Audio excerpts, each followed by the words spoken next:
Hello नमस्कार दोस्तों, success pathway study point में आपका स्वागत है। तो आज हम पढ़ेंगे मूल अधिकार का भाग 2। जो यूपीएससी और स्टेट लेवल के जितने भी एग्ज़ाम होते हैं पीसीएस से लेकर वो सभी के लिए इम्पोर्टेंट है और एसएससी के लिए भी इम्पोर्टेंट है। तो चलिए शुरू करते हैं।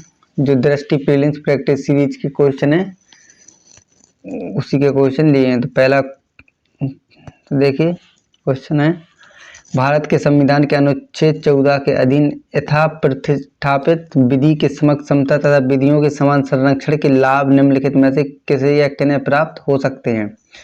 पहला, भारत में रहने वाले सभी भारतीय नागरिकों को।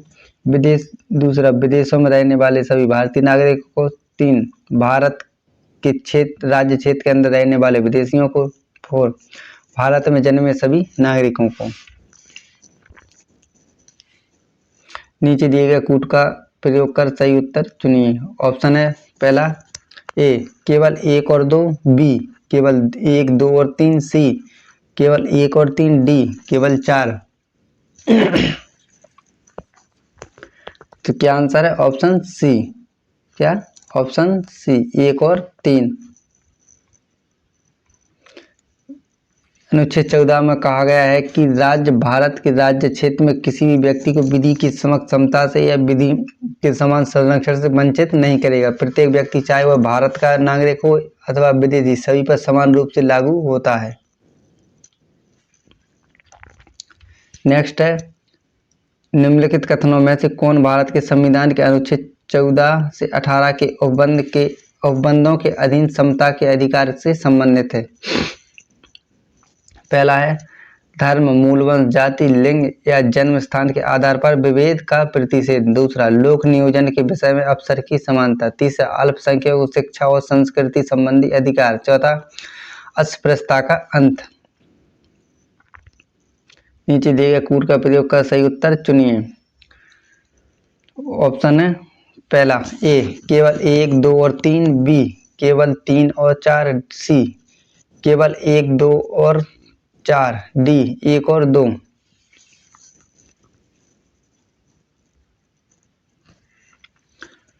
तो देखिए इसमें ऑप्शन सी है लोग वो अल्पसंख्यकों को शिक्षा।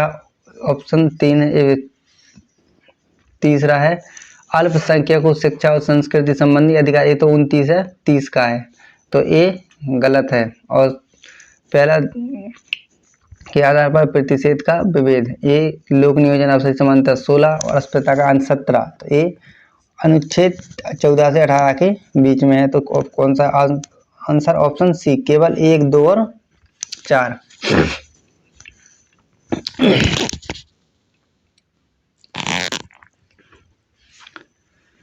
देखिए संविधान के भाग 3 में अनुच्छेद 12 से 35 तक उल्लिखित मूल अधिकार संयुक्त राज्य अमेरिका के संविधान से उद्धृत हैं। इसमें अनुच्छेद 14 से 18 समता के अधिकार से संबंधित है। 14, विधि के समक्ष समता और विधियों का समान संरक्षण। अनुच्छेद 15, धर्म, मूलवंश, जाति, लिंग या जन्म स्थान के आधार पर भेदभाव का निषेध। अनुच्छेद 16, लोक नियोजन के विषय में अवसर की समता। 17, अस्पृश्यता का अंत। 18, उपाधियों का अंत। अल्पसंख्यकों को शिक्षा और संस्कृति संबंधी अधिकार का प्रावधान अनुच्छेद 2930 से संबंधित है। नेक्स्ट है, संविधान लागू होने के समय निम्नलिखित अधिकारों में से कौन से अधिकार मौलिक अधिकारों में शामिल थे? पहला है समता का अधिकार। दूसरा, स्वतंत्रता का अधिकार। तीसरा, शोषण के विरुद्ध अधिकार। चौथा, धार्मिक स्वतंत्रता का अधिकार। पांचवा, संस्कृति एवं शैक्षणिक अधिकार। 6, संवैधानिक उपचारों का अधिकार। 7वां, संपत्ति का अधिकार। कूट दिए हैं। ऑप्शन ए है केवल 1, 2, 3 और 4, बी केवल 1, 2, 4 और 7, सी केवल 1, 2, 4, 5 और 6, डी उपयुक्त सभी। तो क्या इसका आंसर? ऑप्शन डी यानी उपयुक्त सभी। संविधान लागू होने के समय उपयुक्त सभी अधिकार मौलिक अधिकार के अंतर्गत शामिल थे। बाद में 44 में संविधान संशोधन अधिनियम 1978 द्वारा संपत्ति के अधिकार को मौलिक अधिकारों की सूची से हटाकर कानूनी अधिकार का दर्जा दे दिया और किस में बना दिया है? अनुच्छेद 300 ए। नेक्स्ट है, निम्नलिखित कथनों पर विचार कीजिए। पहला है, संसद सर्वोच्च न्यायालय को मूल अधिकारों से अलग विषयों पर रिट जारी करने की शक्ति दे सकती है। दूसरा, संसद मूल अधिकारों को लागू कराने वाले रिट जारी करने की शक्ति का विस्तार अन्य न्यायालयों तक कर सकती है।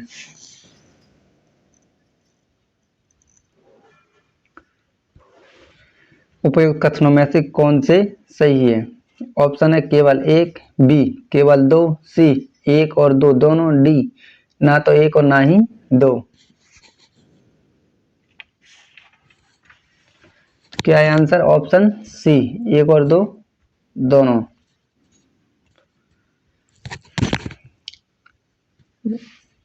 अनुच्छेद 139 के तहत संसद चाहे तो सर्वोच्च न्यायालय को मूल अधिकारों से अलग विषयों पर रिट जारी करने की शक्ति दे सकती है, किंतु अभी तक संसद ने इस शक्ति का प्रयोग नहीं किया है।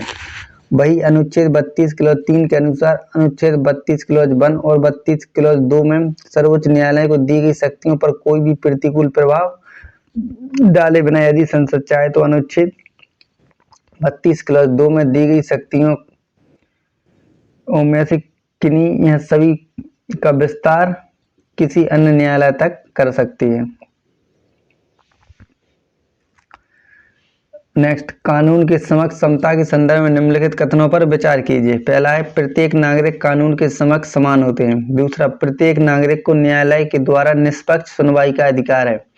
उपर्युक्त कथनों में से कौन से सही है? ऑप्शन केवल एक, बी केवल दो, सी एक और दो दोनों, डी ना तो एक और ना ही दो। तो क्या है आंसर? ऑप्शन सी, एक और दो दोनों सही है। भारतीय संविधान का अनुच्छेद 14 विधि के समक्ष समता का प्रावधान करता है। नेक्स्ट है, निम्नलिखित कथनों पर विचार कीजिए। पहला, राज्य किसी नागरिक को सार्वजनिक स्नान घाटों के प्रयोग से रोक नहीं सकता। दूसरा, अनुच्छेद 15 राज्य को सामाजिक और शैक्षणिक रूप से कमजोर वर्गों के नागरिकों के लिए कोई विशेष प्रावधान करने से नहीं रोकता है। उपर्युक्त कथनों में से कौन से सही है? ऑप्शन है ए केवल एक, बी केवल दो, सी एक और दो दोनों, डी ना तो एक और ना ही दो।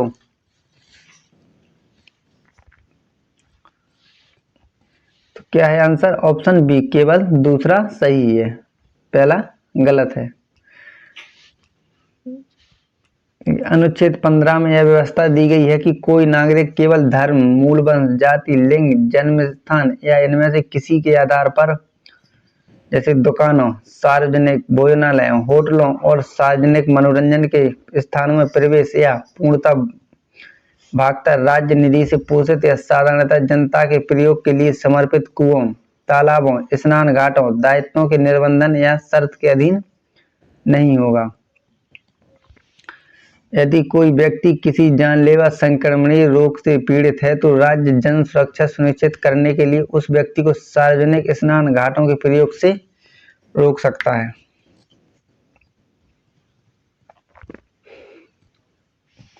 अनुच्छेद 15 राज्य को सामाजिक और शैक्षणिक रूप से कमजोर वर्गों के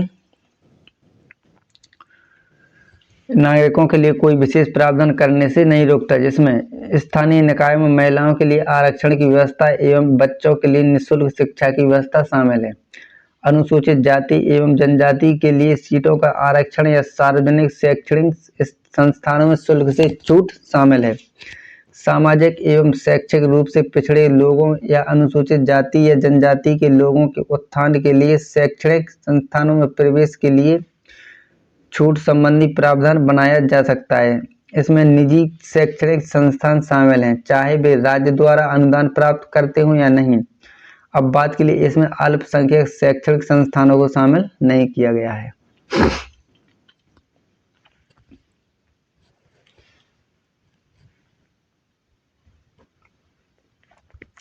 नेक्स्ट है, निम्नलिखित कथनों पर विचार कीजिए।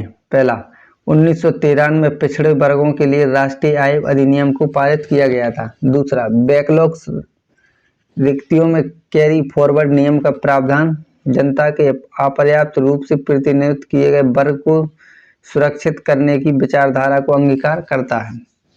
उपर्युक्त कथनों में से कौन सा ऐसे सही है? ऑप्शन ए केवल एक, बी केवल दो, सी एक और दो दोनों, डी ना तो एक और ना ही दो। तो क्या है आंसर? ऑप्शन सी एक और दो दोनों सही हैं।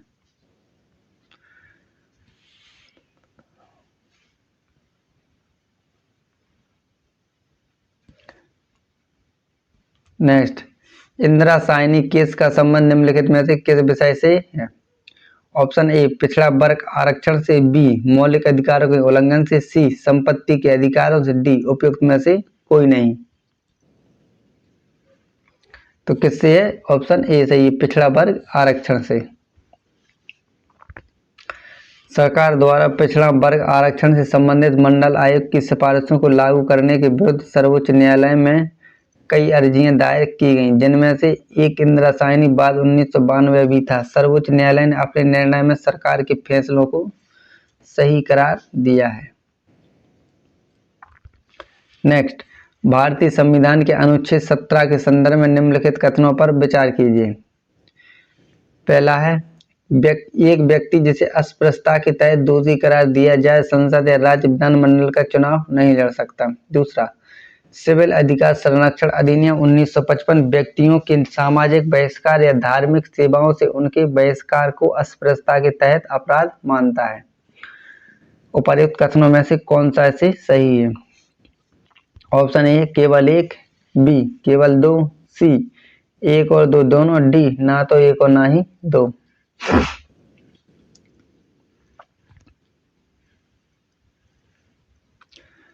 तो क्या है आंसर सही? ऑप्शन ए केवल एक सही है।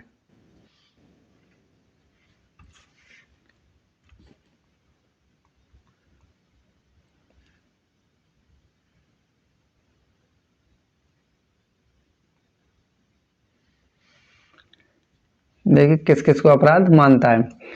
किसी व्यक्ति को सार्वजनिक पूजा स्थल में प्रवेश से रोकना या वही पूजा करने से रोकना, परंपरागत धार्मिक दार्शनिक या अन्य आधार पर अस्पृश्यता को न्यायोचित ठहराना, किसी दुकान होटल या सार्वजनिक मनोरंजन स्थल में प्रवेश से इनकार करना, अस्पृश्यता के आधार पर अनुसूचित जाति के किसी व्यक्ति की बेइज्जती करना, सार्वजनिक हित के लिए स्थापित अस्पतालों, शैक्षणिक संस्थानों या होटल में प्रवेश से रोकना, प्रत्यक्ष या अप्रत्यक्ष रूप से अस्पृश्यता को मानना, किसी व्यक्ति को समान बिक्री या सेवाएं देने से रोकना। सिविल अधिकार संरक्षण अधिनियम 1955 व्यक्तियों के सामाजिक बहिष्कार या धार्मिक सेवाओं से उनके बहिष्कार को अस्पृश्यता के तहत अपराध के रूप में नहीं मानता है। नेक्स्ट, अनुसूचित जाति और अनुसूचित जनजाति अत्याचार निवारण अधिनियम 1989 को निम्नलिखित में से कौन से मूल अधिकारों को प्रभावित करने वाले के रूप में देखा जा सकता है? पहला, विधि के समक्ष समता, दूसरा विभेद के विरुद्ध अधिकार, तीसरा अस्पृश्यता का अंत, चौथा धर्म की स्वतंत्रता का अधिकार। नीचे दिए गए कूट का प्रयोग कर सही उत्तर चुनिए। ऑप्शन ए केवल एक, दो और तीन, बी केवल दो और तीन, सी केवल दो, तीन और चार, डी एक, दो, तीन और चार। तो क्या है आंसर सही? ऑप्शन ए केवल एक, दो और तीन। अनुसूचित जाति एवं अनुसूचित जनजाति अधिनियम 1989 विधि के समक्ष समता, अनुच्छेद 14 धर्म, मूल वंश, जाति, लिंग, जन्म स्थान या इनमें से किसी आधार पर विभेद का प्रतिषेध, अनुच्छेद 15 तथा अस्पृश्यता का अंत, अनुच्छेद 17 आदि मूल अधिकारों के प्रभावी क्रियान्वयन करने वाले के रूप में देखा जा सकता है। धर्म की स्वतंत्रता का अधिकार अनुच्छेद 25 से 28 के प्रावधान किसी जाति विशेष के संदर्भ में नहीं है। नेक्स्ट, द्वितीय पिछड़ा जाति आयोग से संबंधित निम्नलिखित कथनों पर विचार कीजिए। पहला है, 1989 में बीपी मंडल की अध्यक्षता में द्वितीय पिछड़ा जाति आयोग का गठन किया गया था। दूसरा, इस आयोग को सामाजिक एवं शैक्षणिक रूप से पिछड़े वर्गों की पहचान के लिए मापदंड तय करने व उनका पिछड़ापन दूर करने के उपाय सुझाने का जिम्मा दिया गया। तीसरा, इस आयोग ने अपनी रिपोर्ट में सरकारी नौकरियों में सामाजिक और शैक्षणिक रूप से पिछड़े वर्गों के लिए 27% आरक्षण देने की सिफारिश की थी। कितने % आरक्षण? 27%। उपर्युक्त कथनों में से कौन सा ऐसे सत्य है? ऑप्शन ए केवल 1, बी केवल 1 और 2, सी केवल 2 और 3, डी उपयुक्त सभी। तो क्या है आंसर इसका? ऑप्शन डी यानी उपयुक्त सभी सही है। कितना आरक्षण दिया था? 27%।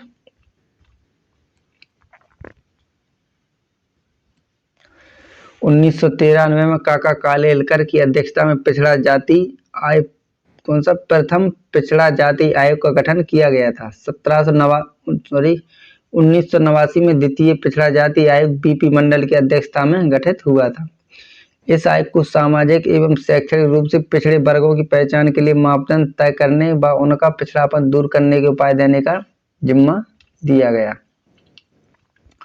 1980 में इस आयोग ने सरकारी नौकरियों में कितना आरक्षण दिया था? 27%। किसके लिए? ओबीसी या बैकवर्ड क्लास के लिए।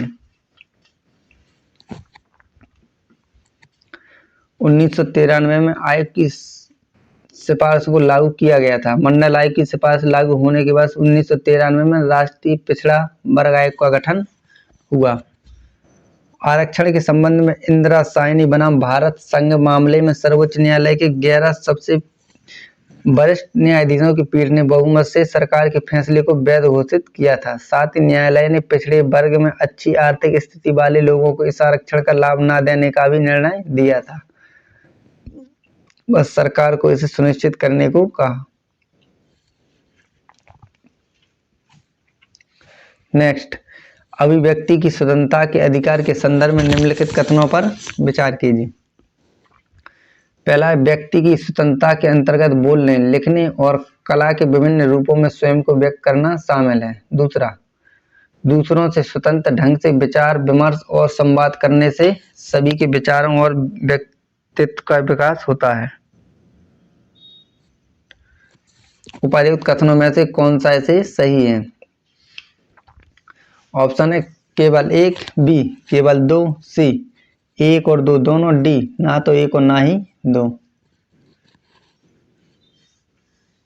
तो क्या है आंसर? ऑप्शन सी यानी दोनों सही है। अभिव्यक्ति की स्वतंत्रता के अंतर्गत बोलने, लिखने, कला के विभिन्न रूपों में स्वयं को व्यक्त करना शामिल है। दूसरों से स्वतंत्र ढंग से विचार विमर्श और संवाद करके ही सभी के विचार और व्यक्तित्व का विकास होता है।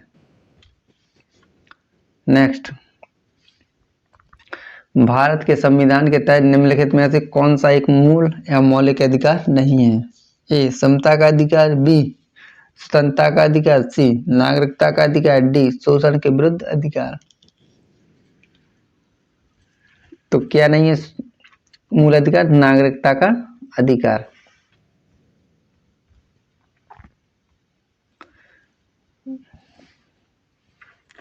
देखिए अधिकार कौन कौन से हैं। समता का अधिकार अनुच्छेद 14 से 18, स्वतंत्रता का अधिकार अनुच्छेद 19 से 22, शोषण के विरुद्ध अधिकार अनुच्छेद 23-24, धर्म की स्वतंत्रता का अधिकार 25 से 28, संस्कृति और शिक्षा संबंधी अधिकार अनुच्छेद 29-30, संवैधानिक उपचारों का अधिकार अनुच्छेद 32। मूल संविधान में 7वां मौलिक मूल अधिकार संपत्ति का अधिकार अनुच्छेद 31 था, जिसे 44वें संविधान संशोधन अधिनियम 1978 द्वारा मूल अधिकारों की सूची से हटाकर एक कानूनी अधिकार बना दिया। नागरिकता का विस्तृत विवरण भाग 2 में अनुच्छेद 5 से 11 तक दिया है। नेक्स्ट, भारत के संविधान के अधीन निम्नलिखित में से कौन सा ऐसे मूल अधिकार नहीं है? ए शिक्षा पाने का अधिकार, 2 काम पाने का अधिकार, 3 संगम बनाने का अधिकार, 4 कोई वृत्ति करने का अधिकार। नीचे दिए गए कूट का प्रयोग कर सही उत्तर चुनिए। ऑप्शन ए केवल 1 और 2, बी केवल 2 और 4, सी केवल 2, डी 1 और 3।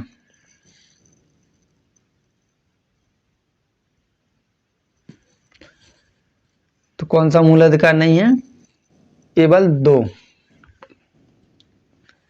ऑप्शन सी यानी काम पाने का अधिकार। अनुच्छेद 21 का शिक्षा का अधिकार राज्य 6 से 14 वर्ष के बच्चों को अनिवार्य एवं निःशुल्क शिक्षा उस प्रक्रिया से देगा जो वह उचित समझे। 86वां संशोधन 2002। अनुच्छेद 19 क्लॉज 1 सब क्लॉज गा के तहत संगम में सहकारी समिति बनाने के अधिकार का उल्लेख है। अनुच्छेद 19 क्लॉज 1 सब क्लॉज 6 में कोई वृत्ति उपजीविका व्यवसाय या व्यापार करने का अधिकार का उल्लेख है। नेक्स्ट, निम्नलिखित कथनों में से कौन सा ऐसे सही है? पहला है किसी धार्मिक या सांप्रदायिक संस्थान से जुड़े पद या उस विशेष धर्म को जिससे वह संस्थान जुड़ा है मानने वाले सदस्यों के लिए आरक्षित हो सकते हैं। दूसरा, राज्य किसी पद या नियुक्ति को नागरिकों के किसी पिछड़े वर्ग के पक्ष में जिनका उस राज्य की राय में उस राज्य के अधीन सेवाओं में पर्याप्त प्रतिनिधित्व नहीं है आरक्षित कर सकेगा। तीसरा, कोई नागरिक धर्म, मूल वंश, जाति, लिंग, उद्भव, जन्म स्थान या इनमें से किसी के आधार पर राज्य के अधीन किसी पद के लिए अपात्र इस पद के लिए अपात्र नहीं होगा। नीचे दिए गए कूट का प्रयोग कर सही उत्तर चुनिए। क्या है? ऑप्शन ए केवल 1 और 2, बी केवल 2 और 3, सी 1, 2 और 3, डी केवल 3। क्या है आंसर सही इसका? ऑप्शन सी 1, 2 और 3, तीनों सही हैं।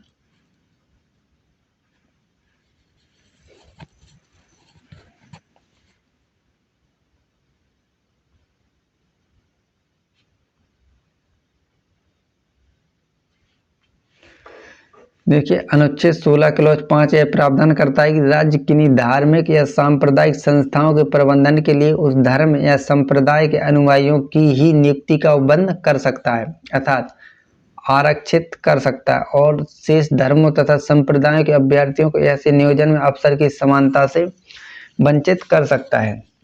अनुच्छेद 16 क्लॉज 4 राज्य को यह शक्ति प्रदान करता है कि वह पिछड़े हुए नागरिकों के किसी वर्ग के पक्ष में जिसका प्रतिनिधित्व राज्य की राय में राज्य के अधीन सेवाओं में पर्याप्त नहीं है पदों के आरक्षण के लिए उपबंध कर सकता है।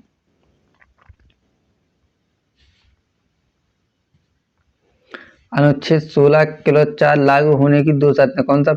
वर्ग पिछड़ा हुआ होना चाहिए और राज्य की राय में उस वर्ग को राज्य के अधीन पदों पर पर्याप्त प्रतिनिधित्व न मिला हो। अनुच्छेद 16 क्लॉज 2 के अंतर्गत कोई नागरिक केवल धर्म, मूल वंश, जाति, लिंग, वंशक्रम, जन्म स्थान, निवास या इनमें से किसी एक आधार पर राज्य के अधीन किसी पद के लिए पात्र नहीं होगा। चलिए दोस्तों, तो इसके जितने भी 12 से 26 तक क्वेश्चन लिए थे वो हो गए हैं। इसके बाद पार्ट 3 में 26 के आगे क्वेश्चन लिए जाएंगे। जितने भी एग्जाम है सभी के लिए इम्पोर्टेंट और दृष्टि आईएएस कोचिंग की जो प्रीलिम्स प्रैक्टिस सीरीज होती है उसके क्वेश्चन लिए हैं, जो 12 पेपर हैं उसके वही लिए हैं। तो धन्यवाद दोस्तों। अगर मेरा प्रयास आपको अच्छा लगा चैनल को सब्सक्राइब करें, वीडियो को लाइक करें, कमेंट करें और शेयर करें। धन्यवाद।